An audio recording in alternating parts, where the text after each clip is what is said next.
जब भी exercise perform करने की बात आती है तो अभी भी बहुत लोगों के माइंड में ये कंफ्यूजन रहता है कि क्या हमें सिर्फ फ्री वेट्स जैसे कि डंबल्स या बारबल्स ज्यादा यूज करने चाहिए या फिर मशीन्स जैसे कि लेग प्रेस, चेस्ट प्रेस, ये मशीन ज्यादा यूज करनी चाहिए। सो गाइस, अगर हम सिर्फ और सिर्फ muscle building point of view से देखें तो इन दोनों ही मेथड से आपको इक्वल रिजल्ट्स मिलेंगे। जी हाँ, चाहे आप सिर्फ फ्री वेट से ट्रेन करो, चाहे आप सिर्फ मशीन से ट्रेन करो, चाहे आप दोनों से ट्रेन करो, वहां पर आपको मसल ग्रोथ दोनों में ही एकदम सेम देखने को मिलेगी। और इसी टॉपिक को लेकर अभी सबसे रिसेंटली 2023 में एक रिसर्च आर्टिकल पब्लिश हुआ था जिसमें 38 लोगों को दो ग्रुप्स में बांटा गया था। एक ग्रुप को सिर्फ फ्री वेट एक्सरसाइज करने के लिए बोला गया और एक ग्रुप को सिर्फ मशीन एक्सरसाइज करने के लिए बोला गया। और इन सभी एक्सरसाइज के नाम आपको आपकी स्क्रीन पर दिख रहे होंगे। और ये प्रोटोकॉल 8 हफ्तों तक फॉलो करा गया और 8 हफ्तों के बाद रिजल्ट्स ने दिखाया कि दोनों ही ग्रुप्स में मसल साइज एकदम सेम बढ़ा, किसी भी तरह का वहां पे डिफरेंस नहीं देखा गया। और इसके पीछे रीजन बहुत ही ज्यादा सिंपल है, बिकॉज जो हमारे ह्यूमन बॉडी में मसल्स होते हैं उन मसल्स को एक्सरसाइज के बारे में नहीं पता। आपके मसल्स को नहीं पता बेंच प्रेस क्या होता है, पुशअप क्या होता है, स्क्वाट क्या होता है, पुल अप क्या होता है। आपके मसल्स को सिर्फ एक चीज पता है और वो होती है tension. Tension tension tension and that's it. अब वो टेंशन आप मसल्स पर किसी भी तरीके से क्रिएट कर सकते हो, चाहे आप बॉडी वेट एक्सरसाइज करो, चाहे आप मशीन्स पर करो, चाहे आप फ्री वेट से एक्सरसाइज करो। जब तक आप अपने मसल्स पर टेंशन जनरेट कर रहे हो, उस टेंशन को ओवरकम करने के लिए मसल्स फ्यूचर में अपनी स्ट्रेंथ और अपना साइज ऑब्वियसली बड़ा करेगी ही करेगी। सो गाइस, ये चीज तो हमें क्लियर हो चुकी है कि चाहे आप मशीन्स पर एक्सरसाइज करो या फिर फ्री वेट से एक्सरसाइज करो, दोनों ही केसेस में आपको मसल ग्रोथ एकदम सेम मिलेगी। लेकिन यहाँ पर बहुत बड़ा फैक्टर है जो नेग्लेक्ट हो जाता है, that is stabilisation. Now guys, जितने भी हमारी फ्री वेट एक्सरसाइज रहती हैं, इन सब में आपको वेट को पॉइंट ए से बी तक तो मूव करना होता ही होता है, लेकिन साथ में आपको उस वेट को स्टेबल भी मेंटेन करना पड़ता है ताकि वो वेट इधर उधर ना गिर जाए। सो वहां पर आपके स्टेबलाइजिंग मसल भी साथ साथ स्ट्रेंथन होते हैं। लेकिन वहीं अगर हम आ जाए मशीन्स की तरफ तो वहां पर आपको किसी भी तरीके की स्टेबिलिटी मेंटेन नहीं करनी पड़ती है। आपको बस वेट को पॉइंट ए से पॉइंट बी तक मूव करना है और वहां पर आपको किसी भी चीज का डर नहीं है कि वेट आपका गिर जाएगा या फिर आपको चोट लग जाएगी। सो वहां पर स्टेबिलिटी आपकी बढ़ जाती है, लेकिन इसी वजह से वहां पर आपके स्टेबलाइजिंग मसल का भी काम हट जाता है। सो यहां पर आपकी स्टेबलाइजिंग मसल्स की स्ट्रेंथनिंग नेग्लेक्ट हो जाती है। बस ये चीजें यहां पर ध्यान देने वाली। अब लेकिन ये कोई इतना बड़ा इशू नहीं है, आप चाहो तो अपने स्टेबलाइजिंग मसल को अलग से भी ट्रेन कर सकते हो, अलग से भी स्ट्रेंथन कर सकते हो। लेकिन अगर हमें दोनों ही केसेस में एकदम मसल बिल्डिंग सेम देखने को मिलती है, so why not choose free weights. हम मशीन्स पर एक्सरसाइज करें ही क्यों? हम मशीन्स यूज करने के अपने आप में ही बहुत सारे बेनिफिट्स हैं, जिसमें कि सबसे नंबर 1 बेनिफिट आता है हमारी सेफ्टी।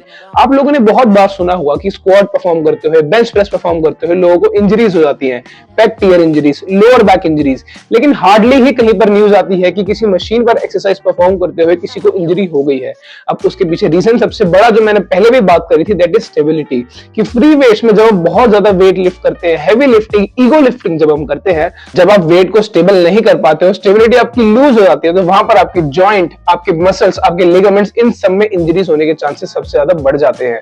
और वही मशीन्स की अगर हम बात करते हैं, वहां पर स्टेबिलिटी का कोई फंडा ही नहीं है, सो ऑब्वियसली आपकी इंजरी के चांसेस अपने आप ही कम हो जाते हैं। और दूसरा बेनिफिट है हमारा मशीन्स का, that is better mind muscle connection. Now जितने भी फिजिकली एक्टिव इंडिविजुअल्स होते हैं, स्पेशली हमारे बिगिनर्स और इंटरमीडिएट्स, इन सभी कैटेगरी वाले लोगों को माइंड मसल कनेक्शन बनाने में बहुत ज्यादा दिक्कत आती है। उनको फील ही नहीं होता अपने चेस्ट फाइबर्स, उनके बाइसेप्स, उनके क्वाड्रिसेप्स एक्सरसाइज परफॉर्म करते हुए। नाउ ये बेसिकली होता है हमारे सबसे ज्यादा फ्री वेट्स के साथ। लेकिन वही अगर आप मशीन के साथ एक्सरसाइज परफॉर्म करते हो तो आपको प्रॉपर्ली फील होता है आपके चेस्ट मसल्स, आपके क्वाड्रिसेप्स मसल कॉन्ट्रैक्ट होते हुए।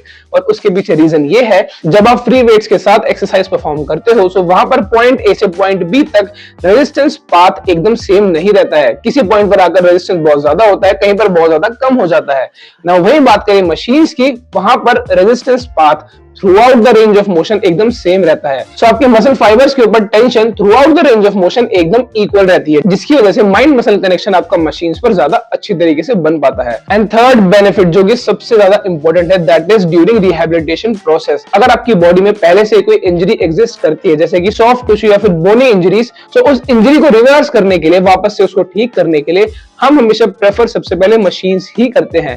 बिकॉज जैसे कि हमने पहले भी बात करी थी कि मशीन्स ज्यादा स्टेबल रहती हैं हैं उनका resistance path through the range of motion एकदम सेम रहता है। सो वहां पर आपके मसल फाइबर्स या फिर किसी भी बोन पर, टिश्यू पर किसी भी तरीके का अनइवन स्ट्रेस या स्ट्रेन नहीं पड़ता है। लेकिन वो भी अगर आप किसी फिजियोथेरेपिस्ट के अंडर एक्सरसाइज नहीं करते हो तो वहां पर भी चांसेस हैं कि आपका रिहैब खराब हो सकता है और वो इंजरी आपको दोबारा से प्रॉब्लम दे सकती है। सो गाइस, ये तो थे सारे मशीन्स के बेनिफिट जिनकी वजह से आपको मशीन्स भी अपने एक्सरसाइज रिजीम में इंक्लूड करनी चाहिए। लेकिन अगर हम बात करें थोड़ा आपके गोल्स के रिलेटेड, अगर आपका गोल है पावर लिफ्टिंग में जाना, स्ट्रॉन्ग मैन कॉम्पिटिशंस में जाना, आपको स्ट्रेंथ लिफ्टिंग अच्छी लगती है, सो इस कैटेगरी के लोगों के लिए बेस्ट रहेगा कि उनकी मेजॉरिटी ट्रेनिंग में हमेशा फ्री वेट ट्रेनिंग ही इंक्लूड होनी चाहिए और बाकी आपकी मशीन ट्रेनिंग होनी चाहिए आपकी कंडीशनिंग के लिए। बिकॉज आपकी बॉडी को आपको हैबिचुअल बनाना पड़ेगा, उसके लिए आपको अपनी बॉडी में मोटर पैटर्न्स डेवलप करने पड़ेंगे फ्री वेट लिफ्ट करने के लिए।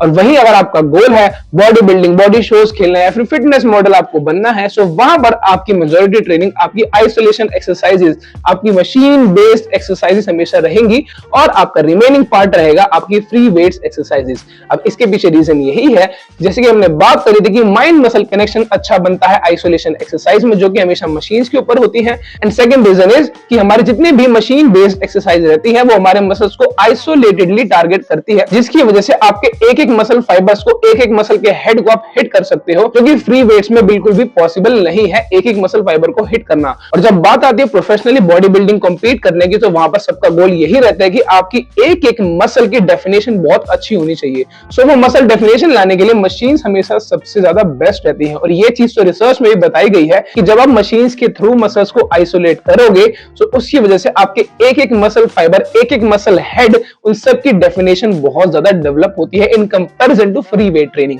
और रही बात आपके रिमेनिंग फ्री वेट ट्रेनिंग की, तो वो आप यूज कर सकते हो अपने स्टेबलाइजर मसल्स को स्ट्रेंथन करने के लिए या आपकी बॉडी में कोई डिफॉर्मिटी है उसको ठीक करने के लिए। एंड गाइस, ऐसा बिल्कुल भी नहीं है कि जो सिर्फ फ्री वेट ट्रेनिंग करता है वो मशीन में ज्यादा वेट लिफ्ट नहीं कर पाएगा, या फिर जो सिर्फ मशीन पर वेट लिफ्ट करता है वो फ्री वेट लिफ्ट नहीं कर पाएगा। ऐसा बिल्कुल भी नहीं है। जो लोग सिर्फ फ्री वेट लिफ्टिंग करते हैं उनकी बॉडी में मोटर पैटर्न्स डेवलप रहते हैं फ्री वेट लिफ्ट करने के लिए। सो फ्री वेट लिफ्टिंग उनकी ज्यादा रिफाइंड होती है।